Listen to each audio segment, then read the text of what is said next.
Friends, colleagues, fellow travelers on this journey of existence. We often speak of fulfillment, of purpose, of finding our place.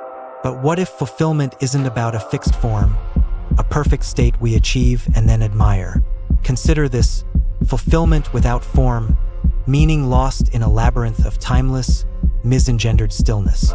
It's a beautiful, yet terrifying thought, isn't it? A life lived in a vacuum, without the dynamic interplay of movement and change. Yet, I propose to you today that all that moves shall fulfill thee. Every breath that sustains us becomes meaningful, not because it is owed, not because we've earned it, but simply because it arrives. It's a gift, a continuous arrival. And what about tomorrow? We often think of tomorrow as a direct consequence of yesterday, a linear progression. But tomorrow is not granted by yesterday.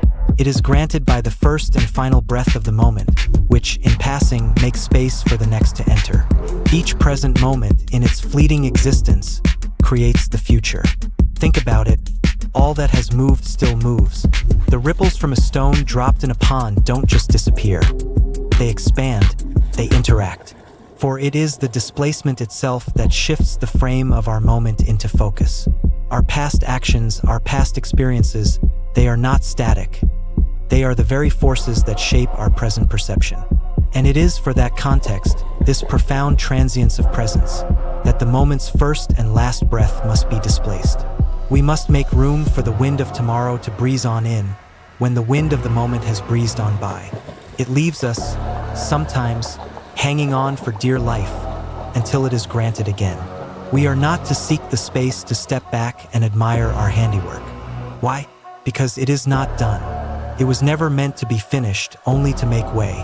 Life is not a masterpiece to be completed, but a continuous act of creation, of making space for what comes next.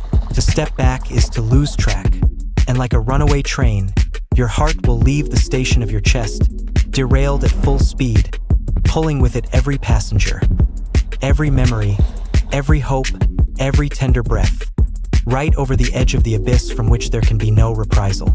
This is the danger of detachment, of observing life from a distance. The moment demands presence, not applause. To observe it from afar is to abandon its birthright. And in doing so, you become the ghost of your own momentum. You become a spectator in your own life. And yet, beyond the edge, beyond the wreckage of momentum and memory, there is not nothing. This is where the true magic lies. There is a shared space, a cradle of latent potential.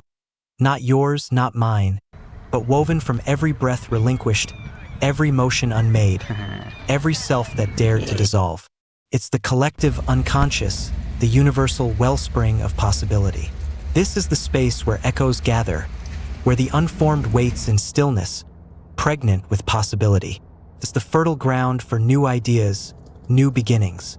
Others will find it, not knowing they are tracing the heat of your fall, not knowing they are breathing the air you once tore open in descent. Your journey, your struggles, your very existence, create the path for others, even if they are unaware of your contribution. And in that breath, they may conceive a place, not to house you as you were, but a space that has become you. And frankly, you are becoming of it, because that is will. You do as will is the way on which you do. This is the ultimate fulfillment, to become one with the flow of existence, to be an active participant in the unfolding of reality.